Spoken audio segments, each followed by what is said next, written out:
You are live with BBC News. Now, in a few hours' time, we'll get an indication of how South Africa's economy is faring when its latest GDP data is released. The country struggling with an unprecedented energy crisis and one of the highest youth unemployment rates in the world. In May, voters will get the chance to elect a new government in the general election, with the ruling ANC party facing a tough challenge to retain its majority. Well, Dr. Kenneth Creamer, Senior Lecturer at the School of Economics and Finance at the University of Witwatersrand, joined me earlier, and I asked him first, what could we expect maybe from these figures? As you say, South Africa will be releasing its GDP figures in a few hours' time.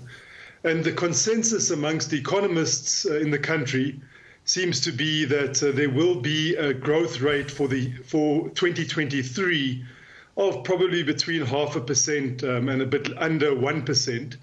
In a sense, this will be good news because we will have avoided a technical recession because the third quarter of last year had negative growth.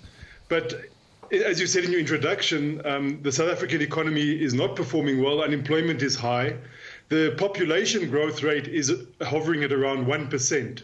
So as you know, any GDP growth rate of less than that would indicate falling GDP per capita, which means we'll all be slightly poorer than we were last year.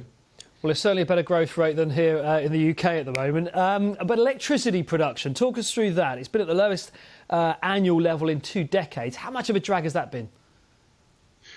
Well, electricity production has been a serious drag on the South African economy for the past 15 years. So since about 2008, failures in planning and operation of our electricity system has meant that we've had load shedding, as we call it, rotating power cuts. So certain areas at certain times of the day do not have electricity.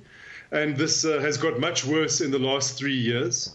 Paradoxically, though, one of the reasons we have some growth is that the regulations have been changed and firms, farms, factories, mines have been allowed to invest in their own power. So this has driven some activity, quite a lot of activity. I think 5,000 megawatts already has been installed of solar power, batteries, wind and other forms. Okay. And some jobs have been created around that as well. But generally, yes, the power crisis has to be overcome for us to achieve higher growth rate levels.